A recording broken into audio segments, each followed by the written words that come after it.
think I found a third for our team, ladies and gentlemen.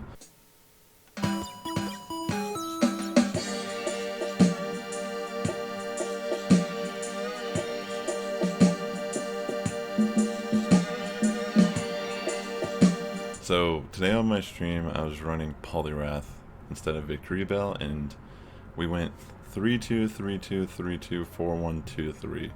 I'm going to show you the 4-1 set, but there's actually a lot of really nice battles that we had from the other sets that if you want to check out, I have the VOD on my Twitch account. Also guys, if you guys want to check out my Twitch stream, I'm actually also doing Inktober this month. I did my Inktober drawing and then we jumped into our GBL after we finished the drawing. If you guys are down, I'm actually going to put a little time lapse here at the end of our battle if you're interested in seeing the drawing. But real quick, I'll just show you the end product. Bam. If you want to, after these battles, watch time lapse, I'm sure you'll enjoy it. Okay, so I was really thinking about it a lot after my stream yesterday and running the Victory Bell. And honestly, someone suggested running Poliwrath. I'm gonna give them a shout out here. This person right here. Definitely really appreciate the feedback because it was a genius decision, because I'm sure some of the other Pokemon could potentially work here, but Poliwrath is a pretty nice safe swap for our team because, as you can imagine, getting some Swampert leads and Empoleon and Lapras are kind of rough. But okay, so in this matchup, so far so good, and I'm gonna actually stay in here on the Gyarados instead of switching out because I was thinking it's probably a lot better for me to not lose switch advantage here. We already had a nice lead, and we can just bring in Crustle. And knowing that's Aqua Tail, I was pretty confident I could take some damage here.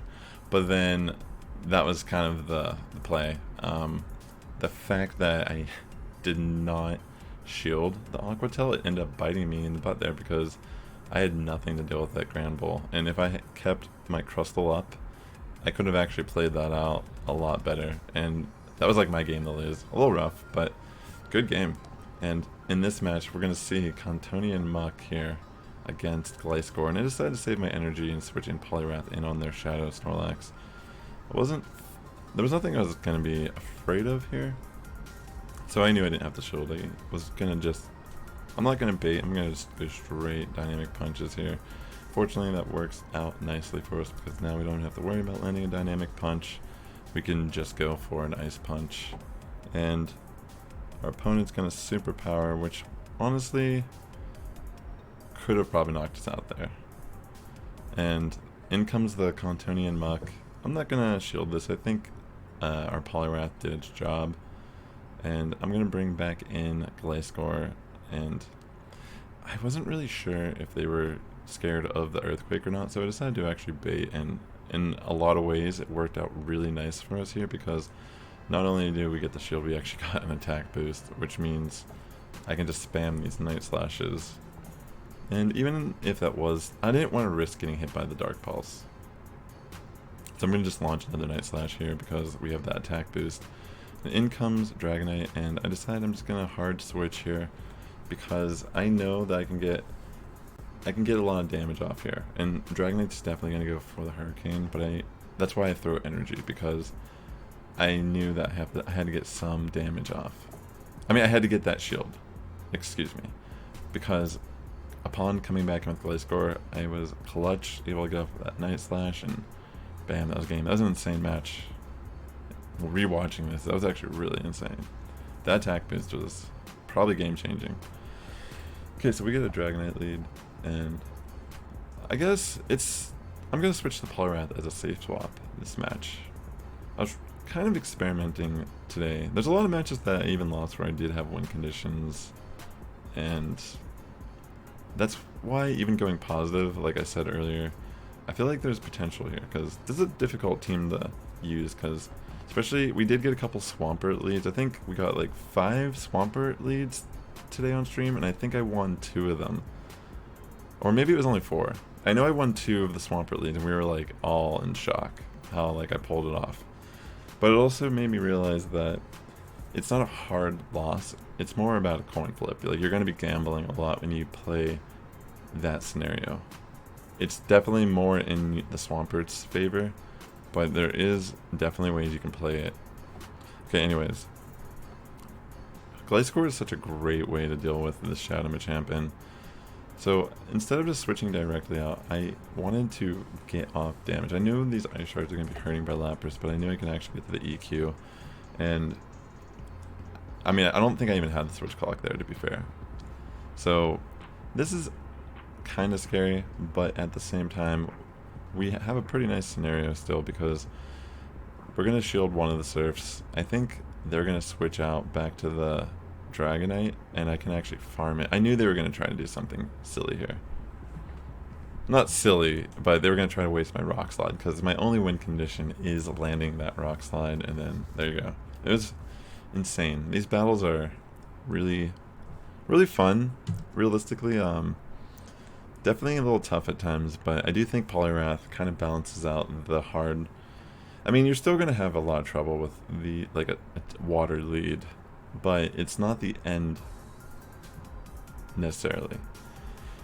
I would try out this team if you wanted. I would even consider maybe leading Crustle for some of the, I almost wanted to try lead Crustle, but I just kind of stuck out with the Glis-core, and as you can see, we're going to try to get a bait. We're going to get some bait here with the Charizard, and instead of me shielding, because I know I could take a Blast Burn, I don't even shield, and fortunately, they throw a Dragon Claw, which is beautiful for me, and I'm going to launch my Rock Slide, and they're not going to, oh wait, yeah, they're not going to appreciate that damage, so they're definitely going to shield, but I'm in a pretty nice position still, because even, this is clearly going to be an outrage, but I didn't mind taking the outrage to the face, and in a lot of ways, I appreciate that more than getting the attack debuff, because that's rough. And I still have the 2 shields, and Poliwrath is such a spammy Pokemon, it just really is insane. And as you can see, it really does pay off here to have these shields, because I can actually, they bring out the Venusaur, but then they're going to switch to Charizard, trying to waste some of my energy. And I can actually just go for an EQ here on Venusaur, which will still hurt, even though it's a grass type. The poison typing makes it neutral, and I'm gonna shield the Frenzy, and I should be able to just get down there and get the Night Slash off before it can do another Frenzy. So that was a great game. Kind of showing like just how nice the Poliwrath can be. When I was playing the Victory Bell, I just felt there was more matches than not. Like, even against a Gengar, Poliwrath isn't just instant loss. You know, it can, depending on energy lead and such, Poliwrath can be just a freaking monster to deal with. So we're going to see a Kingdra here, and instead of me switching out, I'm just going to stay in and go straight for that EQ. And man, does that pay off, because they can't even get to the second Oxzuka. And they bring in Charizard, and I decide, you know, Glis-core did some work already. I'm going to just stay in here, and I get the attack boost. This is insanity. The times I've gotten this attack boost and what it does, it really puts a lot of pressure on this Charizard here to shield and want to throw energy over actually just farming me down, which is pretty big. And I can just bring in Crustle, and yeah, that's game, because what I'm going to do is actually, I think I just take the Surf to the face, and I'm going to power up to the Rock Slide. I'm going to launch the Rock Slide just to get the shield on Lapras, and then I'm going to switch out the Poliwrath. And it is game. There's nothing that can be done here, because Charizard's going to struggle to do anything when it comes back in. I'm pretty sure I could just farm down with Crustle if I really need to. Yes, so my opponent actually just ends up quitting the match there. I don't blame him.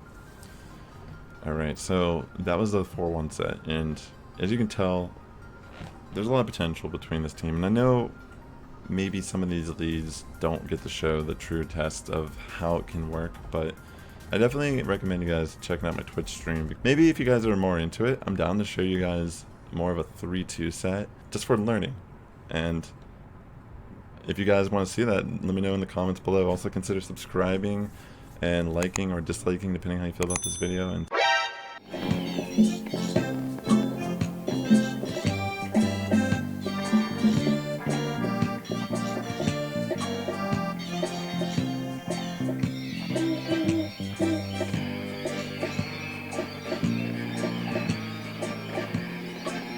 Until next time, ladies and gentlemen, Sass Squad is getting stronger each and every day. You guys have a good morning, evening, afternoon.